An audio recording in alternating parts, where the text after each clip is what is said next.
Olá, Psicologia e Propósito, entrando no ar mais uma vez. Muito obrigado já por abrir espaço na sua casa, seja pelo celular, computador, TV, e nos permitir comunicar, falar junto com você sobre assuntos que têm a ver com a nossa vida.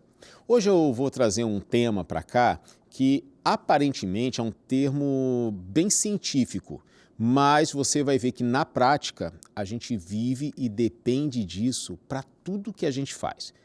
É o famoso efeito dopaminérgico. Já ouviu falar em dopamina? Quando você vai fazer alguma coisa ou comer alguma coisa, você sente aquele prazer, aquele bem-estar, aquela sensação de, que beleza. Pois é, não é nada mais, nada menos que a dopamina liberada no cérebro, mas ela vicia. É um risco. É sobre isso que a gente conversa hoje. Eu estou aqui com o psicólogo clínico Wallace Dias, meu colega de faculdade, que a gente teve a oportunidade de fazer algumas matérias juntos. Tudo bem, Wallace? Opa, bem-vindo. É bom ter você aqui para a gente falar de um tema, como eu falei, é um termo muito científico e a gente vai tentar, de uma certa forma, mostrar isso no dia a dia, né? Que dopamina não tem quem não viva sem. Pode falar. Exatamente, é um tema, como você trouxe, bem científico, mas que, conforme a gente for falando aqui, vai ser percebido que ele está no nosso dia a dia. Nós precisamos da dopamina, inclusive, para sobreviver, né? Sem a dopamina, a gente vai ver aqui, conforme a gente for falando aqui, que sem a dopamina a gente tende a viver depressão, tristeza profunda, porque a dopamina é o que nos dá essa força, esse ânimo, essa motivação, né? Exatamente, para poder, inclusive, sobreviver. Pois é, só trazendo um esclarecimento, né, da onde vem, o que é essa dopamina. Ela é um neurotransmissor. Fazer uma exemplificação muito prática aqui. Imagina aqui as duas mãos, aqui sendo um neurônio, aqui sendo o outro, que conecta nosso cérebro e todo o nosso corpo, né? Desse neurônio vai sair a quantidade de dopamina, resultado de um prazer que você sentiu, que vai ser captado por esse neurônio. Nesse espaço aqui do meio entre as minhas duas mãos, a gente chama de sinapse. E aí a dopamina fica aqui, e essa dopamina é que transmite esse bem-estar, esse prazer e nos dá motivação para as coisas. Como o Wallace falou, né, a gente que não tem essa quantidade necessária de dopamina, a gente acaba abrindo um quadro clínico de depressão, né, de tristeza, de angústia, de istimia, que é uma depressão um pouquinho mais leve, enfim, o caos ele vai aumentando, né? Porque quando você não tem essa dopamina na quantidade ideal, na dosagem certa, você acaba não tendo motivação para continuar, não consegue, eu vou levantar da cama para quê? E aí vai entrando é como uma bolinha de neve, né, que vai girando e vai ficando cada vez maior. O problema é que a dopamina ela não pode nem ser menos, nem mais do que o equilibrado, do que não vou dizer normal, mas vou dizer o natural, o comum, para a gente conseguir viver, senão acaba gerando problemas, não é? Sim, exatamente. Nós precisamos entender que o nosso corpo ele funciona num equilíbrio, né? O funcionamento dele, que a gente pode dizer normal ou bom, né? Ele precisa estar equilibrado. Sim. Inclusive, a dopamina ela precisa estar equilibrada dentro do nosso corpo, né? E o que a gente vê muito hoje na sociedade, o que tem acontecido muito, está ligado a esses hiperestímulos, né? Os hiperestímulos que vão gerar essas super doses de dopamina é que vão fazer com que saia desse equilíbrio. Então, como você trouxe, é muito importante a gente estar entendendo e sabendo esse tema justamente para que a gente consiga manter esse equilíbrio, né? Porque a sociedade que nós vivemos hoje sobre hiperestímulos das telas, hiperestímulos da alimentação, seja com açúcar, seja com gordura, isso tudo ela tende a aumentar essa dependência. Exatamente. Né? E essa liberação, melhor dizendo, de dopamina faz com que a gente queira cada vez mais, mais na frente eu vou estar explicando um pouco mais como é que funciona essa liberação da dopamina, porque existem duas formas que elas são liberadas, que é de forma tônica e a de forma que é mais pontual, né? que é chamada fásica, liberação fásica, e esses estímulos, ou esses hiperestímulos que nós recebemos, é que está ligado a essa liberação fásica, né? Que são esses topos que vão até lá em cima, que estão liberados, estão dentro dessa questão da pornografia, é um hiperestímulo, como eu já falei, celular, alimentação, né? Drogas também são hiperestímulos, então é muito importante a gente estar atento a isso justamente para a gente conseguir manter esse equilíbrio. Essa homeostase do nosso corpo. O ser humano é sempre movido e direcionado para o prazer. Eu vou subir essa ladeira aqui porque eu quero chegar lá em cima. E o que você vai fazer lá em cima? Nada. É bonito lá de se ver? Não. É uma conquista para você? Não. Então não vai subir. Se não tiver um propósito, a pessoa não vai até lá em cima. Sim. Eu preciso buscar algo, a pessoa sobe. Eu preciso entregar algo, eu preciso trabalhar, eu tenho que subir porque eu tenho que trabalhar lá no topo da ladeira. Porque existe uma recompensa.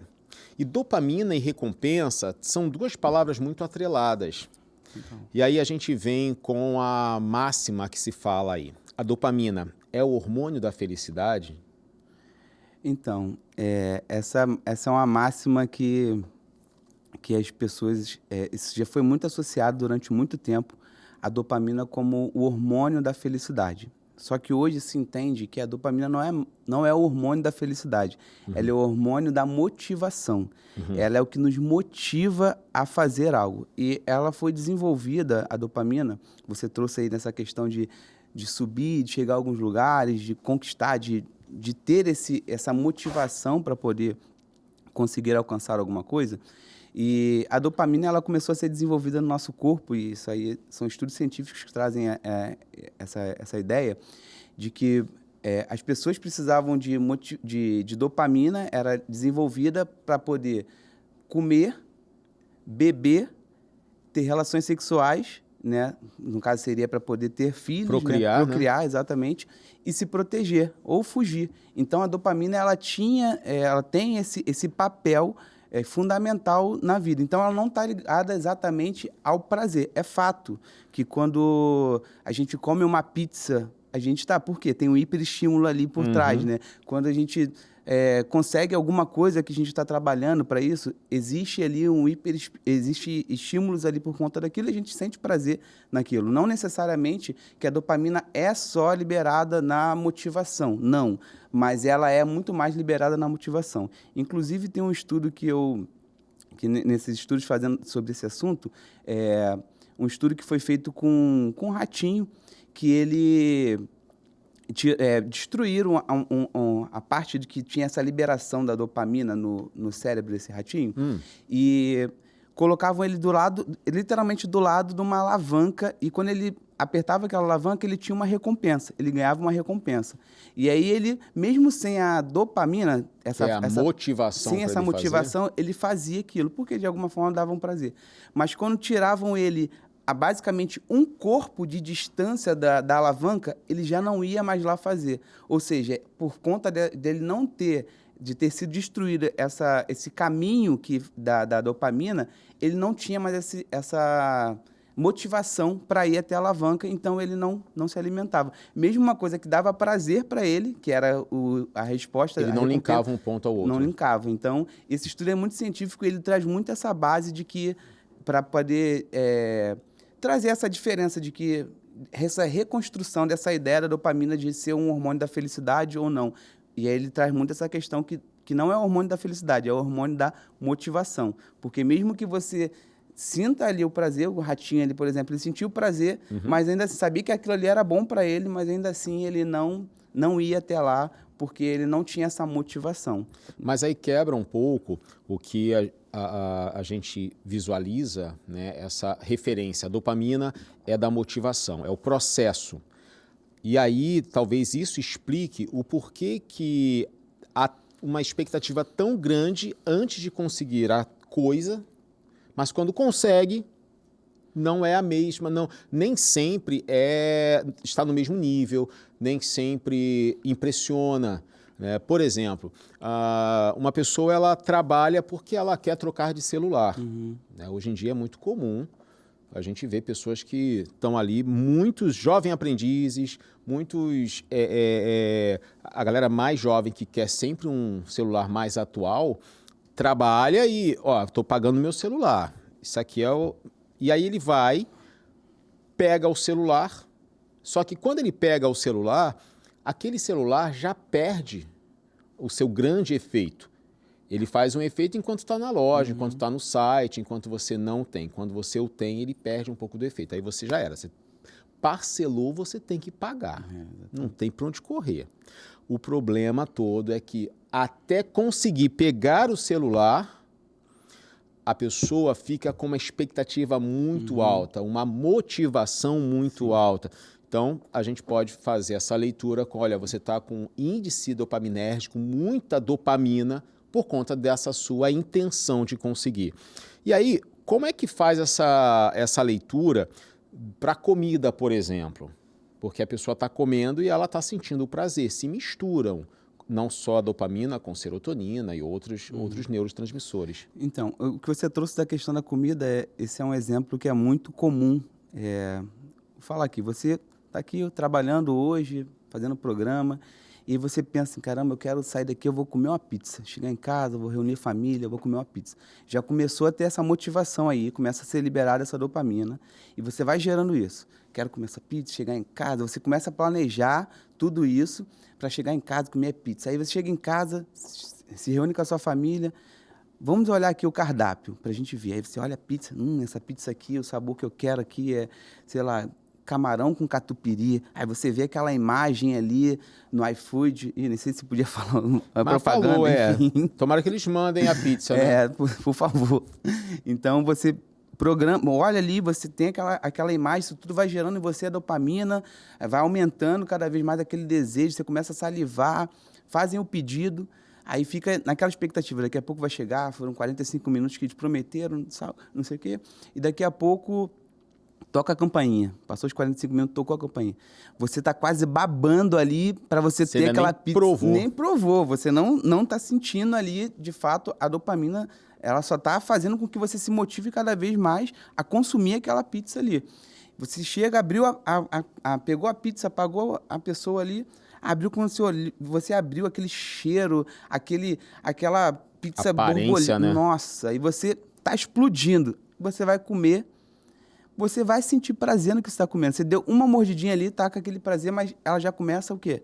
A baixar. Você já conquistou. Já conquistou, exatamente. Então, tem um prazer, em especial, quando a gente está falando de comida, está muito atrelado aos estímulos, porque o açúcar e a gordura, eles são hiperestímulos, em especial em excesso. Então, assim, nós precisamos de açúcar, nós precisamos de gordura no nosso corpo para a gente funcionar, porque eles trazem energia para o nosso corpo. Mas quando a gente come uma pizza cheia de queijo ou com outros ingredientes ali, ou quando a gente toma um sorvete, toma um refrigerante, eles são hiperestímulos, ou seja, eles já saíram daquele lugar de que era um alimento que... Natural, que é o que as pessoas, às vezes, têm mais dificuldade de comer, justamente por falta desse estímulo, né? Sim. Ou hiperestímulo, né? E você está comendo um alimento que está com hiperestímulo. Então, você está sentindo prazer ali. Não tem como dizer que você não vai sentir o prazer. Você vai sentir, mas provavelmente por conta desse hiperestímulo que estão ali. Um outro fator, uma outra coisa que acontece bastante, por exemplo, você está se organizando para você ir para uma festa. Você começa a gerar, ter aquela expectativa para aquela festa, então, você se planeja e tal, como é que vai ser aquela festa? Eu estou trazendo esse exemplo agora e até lembrei do meu casamento, né? O casamento, quando começamos a nos organizar para casar, aí tem que ver vestido, a noiva tem que ver vestido, roupa, padrinhos, convidados, você fica aquilo tudo e você vai no lugar, visita, pô, isso aqui tá bonito esse lugar, as fotos vão ficar assim, você está super motivado para poder vivenciar aquilo ali. E eu me lembro que quando eu cheguei no dia do meu casamento, foi muito maravilhoso, eu me emocionei muito quando a minha esposa estava entrando, por exemplo, foi muito emocionante para mim. Mas quando eu estava ali curtindo o casamento, ali, tipo, caramba, né? Tá bom, porque aconteceu. Eu tô com as pessoas ali, exatamente, mas não foi com tanto Tanto entusiasmo como você esperava? Exatamente, com tanta motivação como eu gerei, né? Foi muito bom. E aí as pessoas podem falar assim, Watson, mas eu já teve vezes de eu não ter vontade de ir para festa e tal, eu cheguei lá, me diverti muito. E eu vou falar, provavelmente, porque nesses ambientes tinham hiperestímulos, seja através das músicas, seja através de bebidas, seja através de drogas. Então, Ou de pessoas Ou de mesmo, pessoas, então. exatamente, que também dão esses picos de dopamina. Então, E aí essa dopamina, que é um motivador, que faz com que você entre num processo viciante. Hoje a gente tem, chega muito na clínica, vício em jogos, drogas, telas, pornografia. total. São os 4 que mais batem na porta. Por quê? Alguns desses está acessível. Né? O vício em jogos está no celular agora, que você baixa um aplicativo e você começa a apostar, a jogar, e aí você não consegue parar de jogar. Embora muitos falam, não, quando eu quiser parar, eu paro. Isso é trivial. Tá? O problema todo é que a dopamina, ela motiva você para conquistar algo e é uma sensação extremamente boa. Tem pessoas que são viciados em adrenalina. Existem policiais, a maioria, que são viciados em adrenalina e quando eles não estão em confronto, eles sofrem por perda dessa motivação, dessa energia toda que a dopamina libera no corpo. E aí começam a vir alguns problemas, que ele muitas vezes fica mais agressivo, fica mais ríspido para responder. Né? O fato é que a dopamina ela faz parte, porém, quando você entra num ciclo que você satisfaz todas as motivações na forma e na ordem, né, e no tempo que ela pede, você entra num ciclo vicioso que te impede de qualquer outra coisa. A gente está falando muito de comida e muitas vezes é um vício não sigiloso, mas um vício que aparentemente não chama a atenção, até que a pessoa chegue a uma obesidade nível 3, e aí ela começa a ter comorbidades como hipertensão, diabetes, começa a ter problemas cardíacos, cardiovasculares, aí você fala assim, nossa, peraí, a comida está exagerando. Eu estava assistindo um documentário e o rapaz falou o seguinte, ele chegou a ele ultrapassou a marca de 300 quilos. E aí ele falou assim, mas quando eu fui engordando, eu não percebia. Eu só fui perceber quando eu já estava com mais de 300 quilos e um enfermeiro falou assim, olha, se você continuar desse jeito, você não passa dos 30. Isso foi a virada de chave que fez ele acordar. Porque nem sempre esse vício, essa motivação para repetir o mesmo processo, nem sempre a gente percebe que está entrando num vício. Como no jogo e da comida. E aí mora um grande perigo, porque a gente, como não percebe, como é que a gente vai conseguir nivelar isso? Eu não acho que eu estou exagerando. Fica mais difícil. Essa questão, eu costumo muito dizer, né, se eu fosse perguntar para qualquer pessoa, de forma geral, o que é mais viciante ou o que é mais perigoso, cocaína ou açúcar? As pessoas provavelmente vão falar, cocaína, né? Sim. Cocaína é mais perigoso. E eu geralmente trago essa reflexão, né, do perigo do açúcar, por exemplo, porque a cocaína, ela é viciante, bem mais do que o açúcar, eu posso dizer que ela, se eu fosse pegar entre alguém usar a cocaína e comer o açúcar, é lógico que a probabilidade da pessoa ficar viciada na cocaína é muito maior do que no açúcar. Sem dúvida. O problema, e falando da questão da alimentação, é que ninguém vai te discriminar se você estiver comendo um chocolate. Se tiver agora, você quer comer um chocolate. Ninguém vai ficar te discriminando porque você está comendo chocolate. Ninguém está acesso a todo lugar. Você chega no mercado... Um cafezinho você bota açúcar. Exato. Então, as pessoas não percebem, chegam nesse nível justamente porque o acesso está fácil, né? Não tem recriminação diretamente, apesar de saber que a questão da obesidade existe preconceitos em relação a isso, mas a pessoa pode chegar num nível de tipo assim, não estou me importando mais com o que a outra está falando de mim, e é isso aí mesmo, e tô bem como eu estou, né? Então, isso ser menos danoso diretamente do que ela está pensando ou dentro de uma sociedade do que a cocaína. Se ela falar assim, se ela chegar no céu, estou usando cocaína agora, que a família causa tem todo um estranhamento dali, e se ela falar, não, eu Primeiro tô que a aqui... pessoa não usa em público, Exatamente. não compra de forma aberta para todo mundo, embora tenha alguns lugares aí que você passa assim, as pessoas estão usando na frente de todo mundo, né? Eu passei recentemente por alguns lugares, não no Rio, mas fora do Rio, que é bem assustador, né? Porém, o Rio tem também, bastante. Uma pessoa que você não vai pegar ali e colocar lá droga em cima da mesa e no almoço de domingo. Exatamente. Né? Então, agora o refrigerante com os alimentos super açucarados, e você vai ver até nos rótulos, né? Adicionado de açúcar, adição de açúcar. E aí você percebe que você entra num ciclo vicioso sempre nessa motivação, porque o prazer, no final, ele é satisfatório. Se ele não fosse satisfatório, você não se motivaria. Eu vou me motivar porque eu vou me bater. Eu não vou me bater, primeiro que dói, primeiro que eu vou me machucar, primeiro que no final de tudo eu vou estar todo roxo. Mas quando é algo que te dá prazer, e aí a gente faz um salto, né? Tem o efeito dopaminérgico, que é o efeito que desperta essa motivação, e tem a ação em si, no final, que é prazerosa. O fato é que a pessoa quer sempre viver essa rotina de eu vou conquistar, eu vou conseguir, eu vou comer, vai ser bom, vai ser bom. E aí, gente, entra numa prisão. E isso é um grande marco, porque depois que entra nessa prisão, para sair, a gente entra num ponto que eu quero trazer para a mesa, que é a dopamina, como ela influencia, como é que ela age, essa motivação e as respostas dessa motivação realizadas pela pessoa, pelo indivíduo, vai gerando uma memória e um aprendizado. E isso fica um ciclo, né? Quem gosta de terapia do esquema vai falar que gera um esquema ali em cima daquela prática.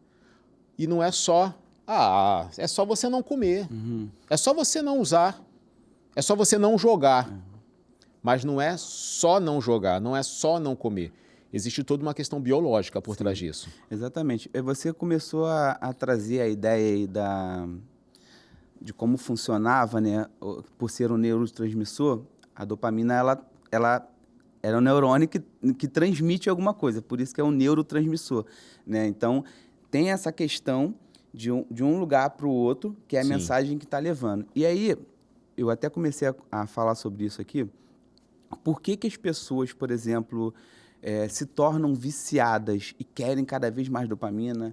Sabem que se eu comer um hambúrguer com a pizza e um açaí, isso vai me fazer mal, e ainda assim fazem, justamente porque esse neurotransmissor, ele vai mandar uma mensagem que tem um receptor ali. Então, ele tem o que vai mandar a mensagem e quem está recebendo a mensagem. O que acontece? O nosso corpo, ele, como eu falei, a gente manda, libera, melhor dizendo, libera o neurotransmissor da dopamina em dois momentos, né? Que é o fásico, como eu falei, e tem o tônico. Na verdade, o tônico e o fásico. O tônico, ele vai durante o dia liberando a dopamina no nosso organismo. E aí, como tudo que a gente vai fazendo, quero beber uma água, então vai liberar aquela dopamina para eu poder beber água. Para eu fazer as coisas, como eu falei no início aqui, nós precisamos de dopamina para sobreviver. Então, essa dopamina tônica, ela vai liberando durante o dia, normal, e aí o receptor que está aqui, ele está recebendo pouco, de forma normal, então ele está absorvendo bem aquela dopamina. Aquela quantidade. Aquela né? quantidade, exatamente. E aí o que acontece com os hiperestímulos, que sejam através de jogo, pornografia, redes sociais? Ele está dentro da liberação fásica, que é um momento que eu vou liberar uma dopamina muito alta, E aí, essa dopamina, esse receptor de dopamina, ele não dá vazão, né? E ele começa a diminuir. É o famoso down regulation. O que acontece? Esse receptor, ele tende a ficar menos sensível à dopamina. Então, essa dopamina, quando eu lanço muita dopamina, esse receptor, ele fica mais sensível. Então, ele já não está recebendo mais tanta dopamina. Então, o que a pessoa tem que fazer? Tem que continuar mandando mais Ele dopamina. fica mais resistente, né? Ele fica resistente e precisa de uma dose maior de dopamina para que possa dar o mesmo efeito. Sim, exatamente. Dentro quando ele diminui essa sensibilidade que eu digo, por exemplo, quando eu mando muita dopamina, eu mando a dopamina normal, ele sente. Se eu mandar muita dopamina, ele já vai perdendo essa sensibilidade da dopamina. Fica mais rígido. Exatamente. E aí, o que vai acontecer? Conforme eu vou mandando dopamina ali, eu mando muita dopamina, ele pega um pouquinho. E aí eu tenho que fazer o quê? Não, tenho que usar mais drogas, porque só essa quantidade aqui não foi suficiente, então vou usar mais drogas. O fato é que isso aí acaba influenciando na liberação dopaminérgica natural do dia. E aí a pessoa começa a perder vontade de fazer qualquer coisa, porque nada consegue superar ou se igualar a um efeito ou a quantidade de dopamina para a pessoa comer, para a pessoa usar drogas, para a pessoa jogar, né? Nada mais dá prazer a ela, Exato. Só esse excesso de estímulos. Como eu preciso, ou o meu corpo ele tem ali um número basal para eu funcionar, para eu sobreviver de dopamina.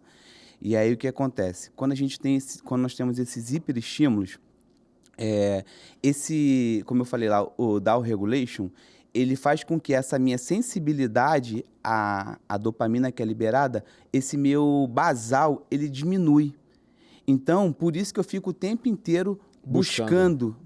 Então, eu estou sempre com essa fome de dopamina, justamente por quê? Porque aquilo que era basal, aquilo que era o suficiente para eu poder sobreviver, já não é mais o suficiente. Por quê? Por conta dos hiperestímulos, eles tendem esse que é basal, ele vai diminuindo. E aí eu vou cada vez me entupindo mais de dopamina, de excesso de dopamina, né? Que não está sendo produzido de forma normal e natural pelo meu corpo. E aí eu vou ficando sempre com mais fome. Parece que é uma coisa que não tem fim. Eu estou sempre querendo, e a gente vai ver, nós vamos ver, por exemplo, quando você trouxe aqui a questão da pornografia. A pessoa, quando ela começa com o vício de pornografia, às vezes ela vai assistir um período do dia, um trecho de pornografia.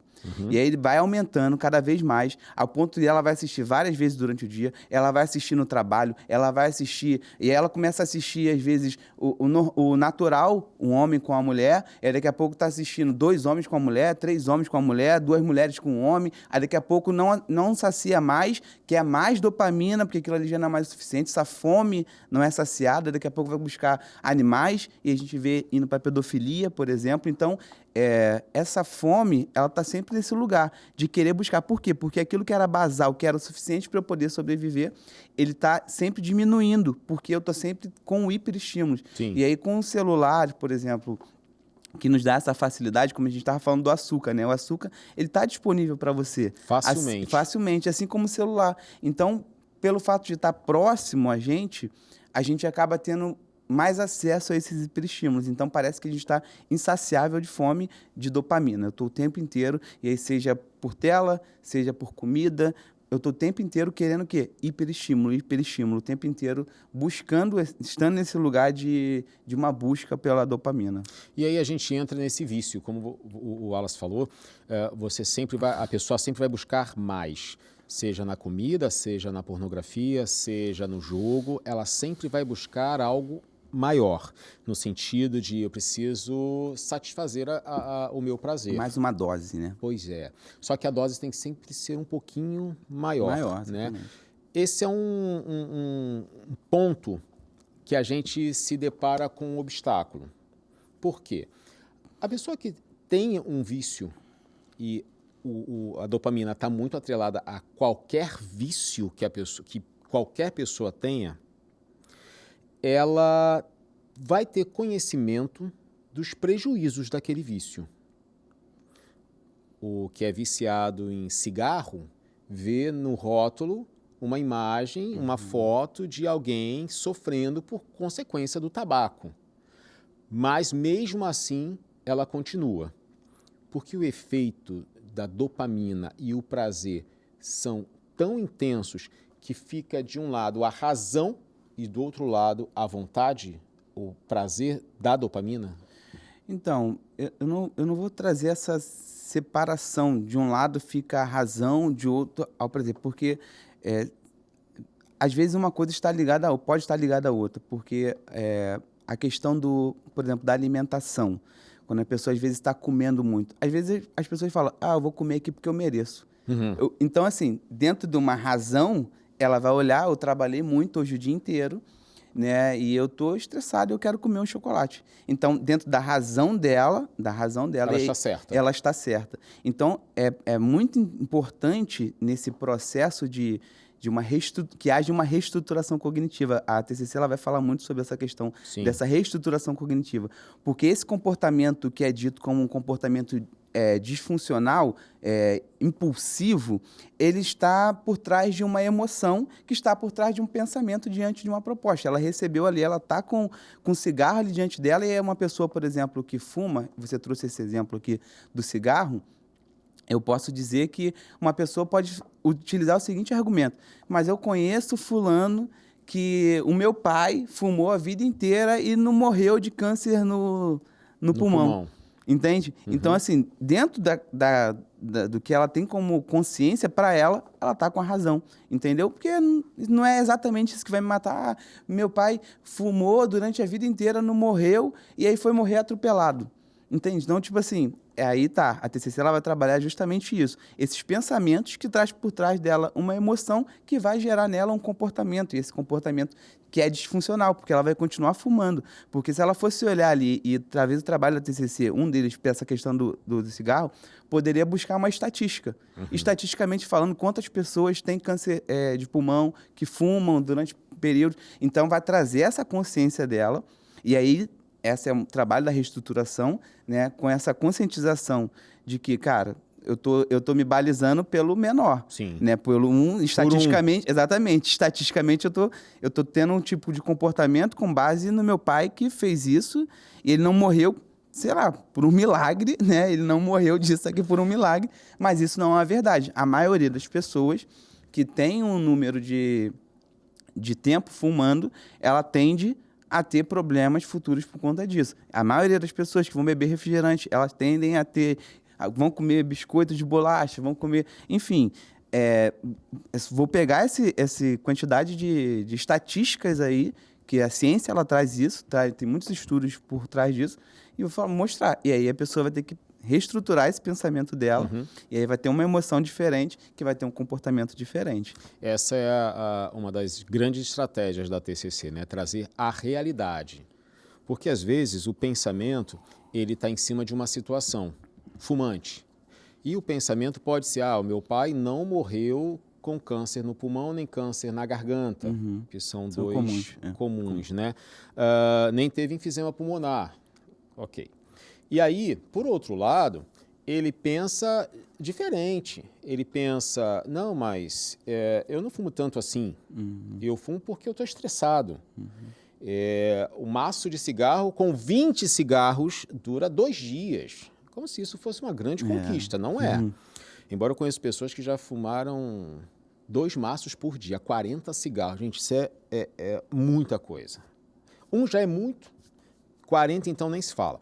Porém, esse pensamento que é diante de uma situação, ou ele pode ver que a morte ou a consequência do cigarro, né, do câncer no pulmão, pode ser uma realidade e ele trava, e mesmo com o medo daquilo, ele continua, porque ele continua em busca desse prazer, para aliviar a tensão da morte. Ou ele se distancia. Meu pai não morreu disso, então essa é uma estatística que na minha casa não tem, é da porta para fora, não vai acontecer nada.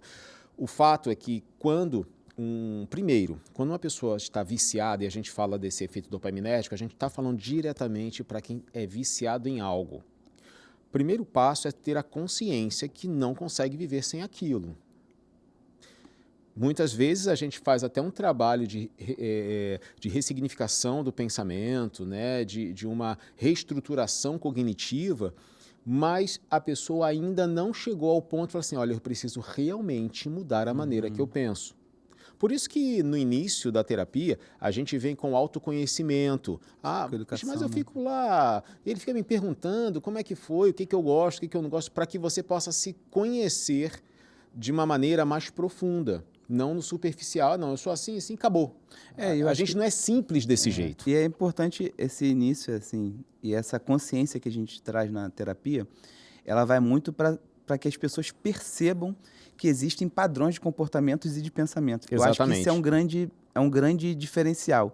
Você percebe porque, às vezes, a pessoa ela age assim com cigarro, mas ela não age só assim com cigarro. Ela menospreza outras coisas que são importantes para a vida dela. Então, quando a gente está fazendo ali a conceitualização, por exemplo, eu vou pegar a situação do cigarro, eu vou pegar a situação do filho, eu vou pegar a situação com o relacionamento com a esposa. Então, assim, eu vou mostrar para a pessoa, eu vou mostrar não, né? Nós vamos conseguir ver juntos ali, que é colaborativa, a TCC trabalha de forma colaborativa, vão estar conseguindo ver ali o quê?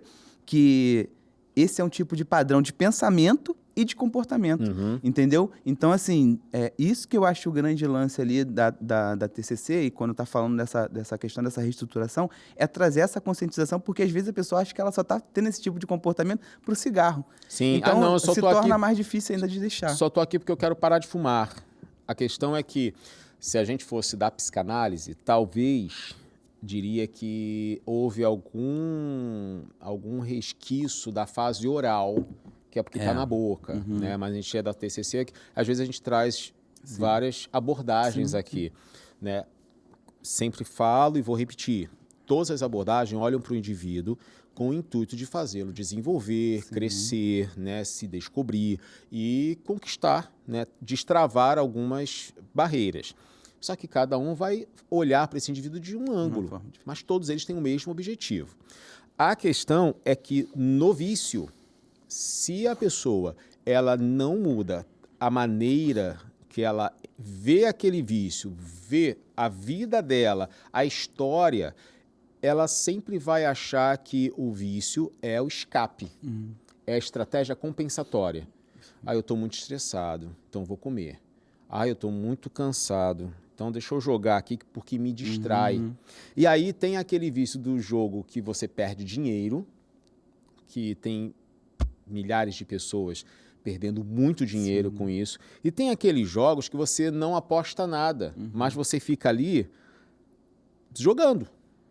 E aquilo te desestressa, a ponto de você sempre criar um padrão que eu preciso disso para me desestressar. E se não tiver?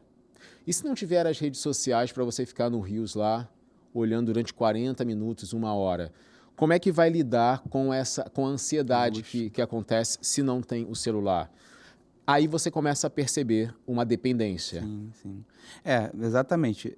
Para a gente chegar nesse nível de avaliar se a pessoa está tendo dependência ou não, tem que ter sofrimento, né? Então, assim, a pessoa tem que, inclusive, sofrer com isso. Se eu parar de ter acesso ao celular aqui, o que acontece comigo? Ou está tendo prejuízo em outras áreas da minha vida. Eu estou ficando muito tempo no celular, isso é uma coisa muito comum de quem procrastina, né? Porque vai procrastinando, acessando outros prazeres, e aí vai tendo outros prejuízos na vida, né? No trabalho, faculdade, estudos, enfim, até dentro do relacionamento, pessoas que às vezes chegam nas suas casas e têm dificuldade de ter diálogo com a esposa. Por quê? Porque tem um hiperestímulo ali, é muito mais estimulante para essa pessoa ficar assistindo Reels, por exemplo, do que ela ficar ali conversando com a esposa, querendo saber como é que tá, como é que foi o dia, como é que foi o dia do filho. Cara, que tédio. Perguntar como é que foi o dia do meu filho. Entende? O lance é que as respostas muitas vezes são bem curtas, superficiais, e não tem mergulho.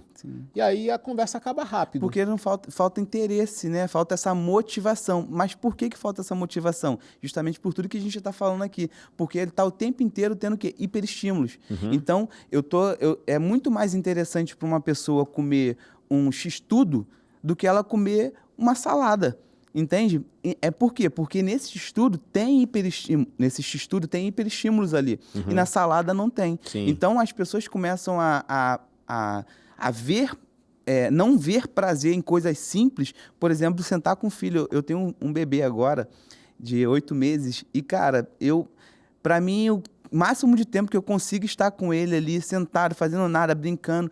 Minha esposa costuma até dizer, né, que ela sai de casa, deixou ele comigo um pouco. Cara, eu não faço nada dentro de casa, eu fico ali com ele. Não tô falando que isso seja o correto, tá, amor? Mas, Não enfim, é o padrão. não é o padrão. Mas... É isso que ele faz. Exatamente. Mas eu tô ali com ele o tempo inteiro, entende? Porque aquilo ali pra mim é estimulante. Então, a pessoa, quando ela tem esse hiperestímulo, por exemplo, das redes sociais, de pornografia, então, o interesse pelo filho, o interesse pelas coisas do filho, pela coisa do relacionamento, não é tão bom como o celular. Então, é melhor eu só faço as perguntas básicas. E aí, como é que foi seu dia? Ah, foi bom. E é isso, e volto lá pro meu hiperestímulo, do que de fato eu tentar ter esse Aí a relacionamento. gente volta no down regulation, né? Porque criou uma resistência, e aí aquela conversa com o cônjuge, com o filho, com assistir a um filme juntos, já não é tão estimulante quanto você ficar conversando com um monte de gente na internet, falando, vendo a vida dos outros, assistindo, fazendo trocas de informações totalmente deturpadas, né? Você é casado e está conversando com outra mulher ali. Isso vicia e aí precisa ter um equilíbrio. Sim. Como é que a gente consegue voltar para esse equilíbrio dentro da TCC? Então, nós já falamos de uma parte aqui, né, que seria essa reestruturação cognitiva, seria um dos primeiros passos ali, conscientizar a pessoa de que ela está dependente disso aqui, ela conseguir ver outras formas, ver que aquilo ali é um padrão de comportamento que ela está tendo ali, de ficar muito tempo no celular, que aquilo está gerando prejuízos para ela em outras áreas, como ela chega, eu quero só largar o cigarro porque eu não quero morrer de câncer. Tá, mas quando a gente começa a perguntar, fazer ali a anamnese, por exemplo, a gente vai começar a perceber, dentro da conceitualização, que existem outras coisas que estão ali por trás daquela ali. Então, esse seria o cigarro é um sintoma, não o problema. Exatamente. Ela está fumando por quê? Entende? Por que ela sabe que o cigarro faz tanto mal, ela ainda está fumando? Entende? Tem algum pensamento por trás daquilo ali para estar gerando nela esse comportamento disfuncional. Porque é disfuncional. Faz mal para o corpo, as pessoas reclamam que ela está com fumaça, é um cheiro ruim. Causa uma ausência na família, porque o fumante precisa sair do ambiente onde está para fumar. E aí se vai ao cinema, ele tem que sair da sala de cinema para fumar. Se vai ao shopping, ele vai para a rua para fumar. E você percebe que há uma quebra na rotina ali, no momento prazeroso da família, por conta do vício. Agora, existe uma linha muito tênue. Por quê? Eu vou continuar sentindo satisfação em comer algo. Mas como é que eu faço, ou qual é o cuidado para que esse estímulo não se torne uma compulsão ou um vício? Porque a gente vai sempre andar nessa corda bamba. Independente do tipo de compulsão que tem, vai sempre andar na corda bamba, né? Existe hoje as expressões que são ditas aí, né? É o jejum de dopamina, né? É uma expressão muito comum que tem sido dito, que é uma estratégia, né, que tem sido utilizada para poder, de alguma forma, trazer o reequilíbrio, né? Porque nós estamos falando de pessoas que estão desequilibradas. Sim. Então, estão agindo de forma disfuncional. Estão comendo mais do que podem, o médico já deu o diagnóstico que está com colesterol alto, o açúcar está alto, e ainda assim tem comportamentos disfuncionais. Então, nós estamos falando de pessoas que estão desreguladas, elas estão desreguladas. E aí a gente vai tentar trazer ali a conscientização da pessoa desse jejum de dopamina. Como que a gente vai fazer isso? Incentivando ela a ter novos hábitos, né? A se organizar, cara. Olha só, esse celular aqui, vamos botar aqui um limitador de tempo que você vai ficar no celular. Existem hoje diversas ferramentas, diversos aplicativos hoje que bloqueiam o teu celular, né? Só que às vezes as pessoas, elas botam bloqueio. Eu já tive uma experiência dessa com uma paciente, falei assim, então coloca lá para bloquear. Ela falou assim, Anderson, não funciona, porque eu já botei, na hora que bloqueio, eu vou lá e desbloqueio, né? Porque eu sei a senha. Exatamente. Então, porque é uma pessoa adulta. Então, mas ela pode pedir ajuda. Isso não tem o menor problema. A rede de apoio está aí para isso. Eu acho que essa conscientização que a gente faz ali no primeiro momento, ela vai entender. Essa informação que ela traz é muito importante. Eu não consigo. E tá tudo bem, faz parte dela não conseguir, porque ela gerou uma dependência muito grande. Então, o que ela vai falar? Se ela é casada, mãe, filha, enfim, vai falar, me ajuda, Anderson. Sim. Sua esposa vai falar, me ajuda, Anderson. Como? você vai ter acesso, você vai colocar igual adolescente. Isso por quê? Porque eu preciso me regular primeiro, eu preciso Exatamente. voltar ao equilíbrio para que depois eu consiga, tipo assim, não preciso mais de você porque eu sou adulta, mas enquanto isso, não é nenhum problema eu pedir ajuda para minha esposa, porque é minha rede de apoio, entende? Assim, quando a pessoa tá com outro tipo de vício, e é o que é o que eu volto a falar, né? Quando a gente tá falando de cocaína, a família tá ali para ajudar. Se não tiver um apoio da família para a pessoa vencer o vício da cocaína, cara, é muito difícil dela conseguir, muito Sim. difícil. E aí tem essa mudança de hábitos, né? Seja com bloqueadores, seja criando agenda, né? Uma agenda, porque assim, é bom comer uma pizza. Porque não é só o fato do prazer com a comida, é o do grupo que está reunido, é da mudança de rotina, é o lugar que você vai, isso tudo influencia e corrobora para que esse vício seja mantido. Exatamente. Então, o que eu tenho que entender?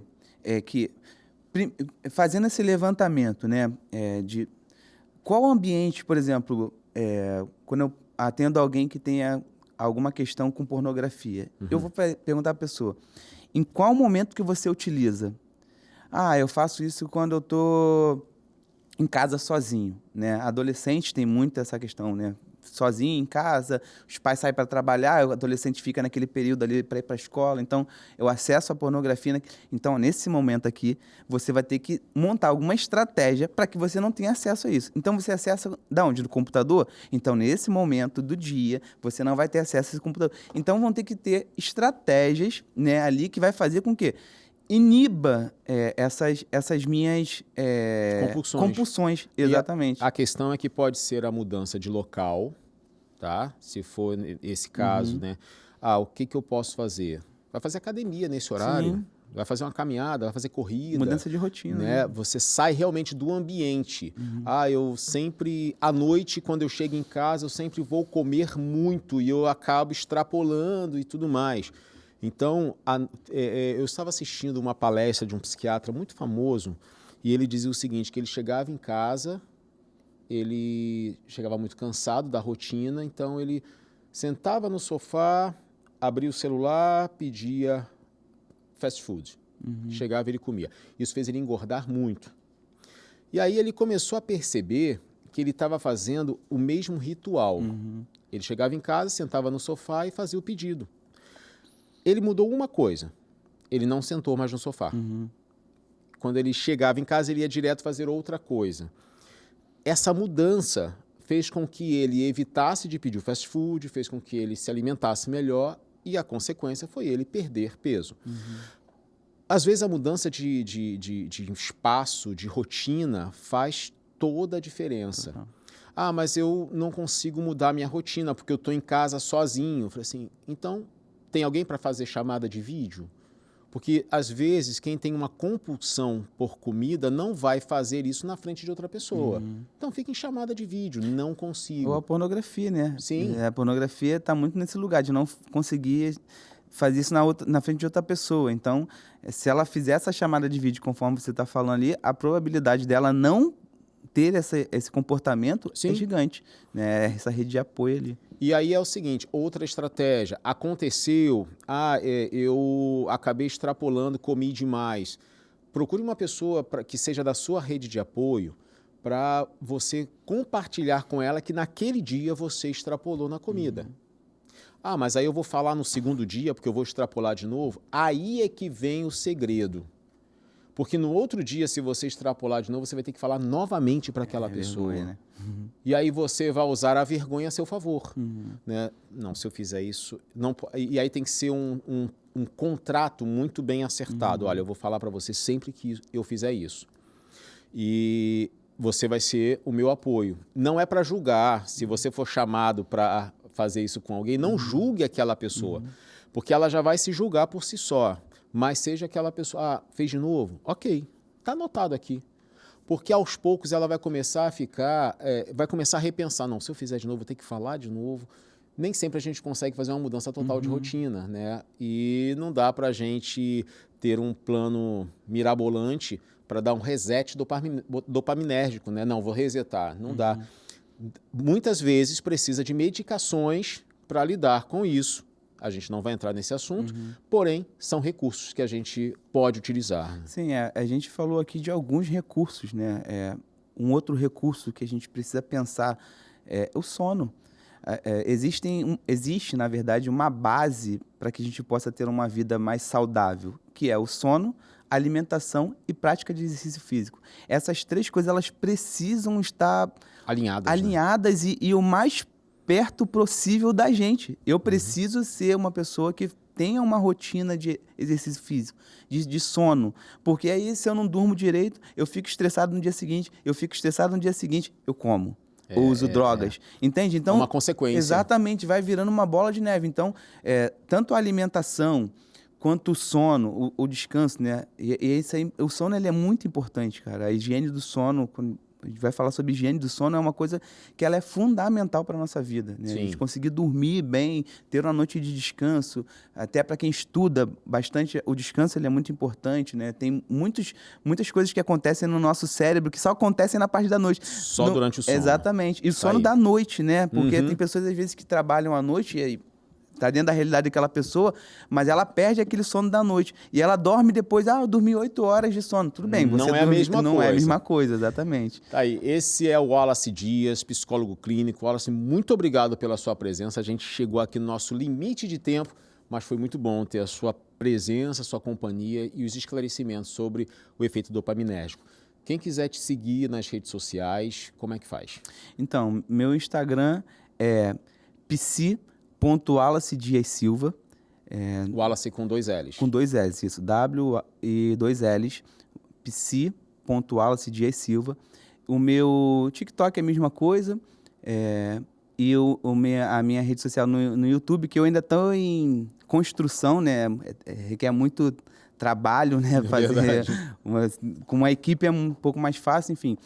Saúde Emocional em Dia. É o meu canal no YouTube. Perfeito, Wallace. Muito obrigado. Eu que agradeço. Sucesso, parabéns pelo bebê. Obrigado. Qual é que é o nome dele? Benjamin. Benjamin.